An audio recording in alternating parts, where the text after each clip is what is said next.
रोहित की कहानी एक शहर के एक छोटे से मोहल्ले से शुरू होती है, जहां वो अपने परिवार के साथ रहता था। पहली नज़र में रोहित एक बिल्कुल आम लड़का लगता था, एक नॉर्मल स्टूडेंट, अपने सपनों के बारे में सोचता हुआ और दोस्तों के बीच हंसा मजाक करता हुआ। लेकिन अंदर से उसके जज्बात कुछ अलग थे। रोहित के दिल में एक अजीब सी उदासी थी जो कभी किसी को समझ नहीं आई। स्कूल के दिनों से ही रोहित ने महसूस किया कि वो खुश नहीं है। पढ़ाई में मन तो लगता, लेकिन दिल कुछ और ही चाहता था। कभी कभी वो बिना वजह ही उदास रहने लगता, अपने आप से बात करता और दुनिया से अपने आप को अलग महसूस करता। उसके दोस्तों ने भी इसका अनुमान लगाया, लेकिन किसी को समझ नहीं आया कि असल में रोहित किस दर्द से गुजर रहा है। जब रोहित ने कॉलेज ज्वाइन किया तो उसके अंदर के दर्द ने एक अलग ही रूप ले लिया। वो फिर ज्यादा लोगों से मिलना जुलना पसंद नहीं करता था। उसकी नींद खराब होने लगी, खाना कम खाने लगा और जीने का मजा चला गया। रोहित की जिंदगी धीरे धीरे अंधेरों में जा रही थी, जहां से लौटना मुश्किल लग रहा था। उसके परिवार को भी उसकी तबीयत पर ध्यान देना शुरू कर दिया गया, पर वो निराशा में डूबी हुई थी।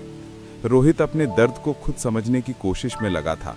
कभी कभी वो अपने आप से पूछता, क्या मैं इस हालत से कभी उभर पाऊंगा? क्या मेरे अंदर अब भी कोई रोशनी बाकी है? एक दिन जब उसकी तबीयत बहुत ज्यादा खराब थी, तब उसके एक पुराने दोस्त ने उससे बात की। उसने कहा, रोहित, मैं समझ सकता हूं तुम क्या महसूस कर रहे हो। तुम अकेला नहीं हो।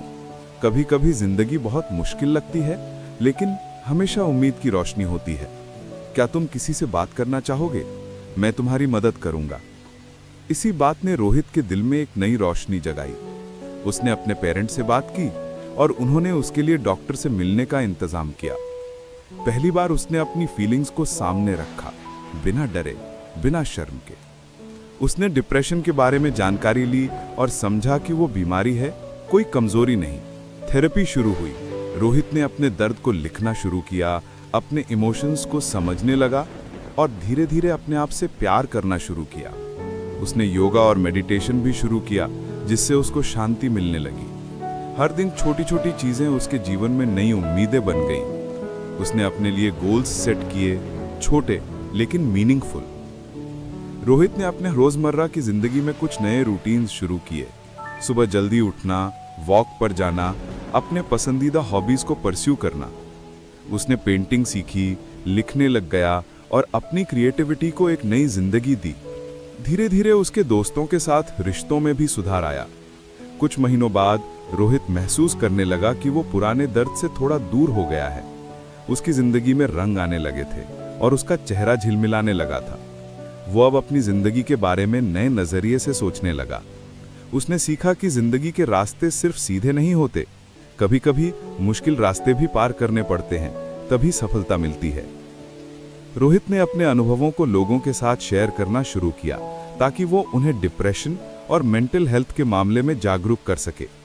उसने एक ऑनलाइन ब्लॉग शुरू किया, जहां वो अपनी कहानी लिखता और दूसरों को मोटिवेट करता। धीरे धीरे उसकी पहचान एक मेंटल हेल्थ एडवोकेट के रूप में होने लगी। आज रोहित एक सफल यंग मैन है, जो डिप्रेशन को पहचानता है और समझता है कि हर इंसान के अंदर बदलने की ताकत होती है। उसने अपनी जिंदगी को ना सिर्फ सुधारा, बल्कि अपने अनुभव से दूसरों की मदद भी की। उसकी कहानी से हमने ये सीख मिलती है कि जब तक जिंदगी है, तब तक उम्मीद है। अंधेरों से रोशनी की तरफ सफर मुश्किल होता है, लेकिन नामुमकिन नहीं। हर दर्द के बाद खुशी मिलती है, हर रात के बाद सवेरा आता है।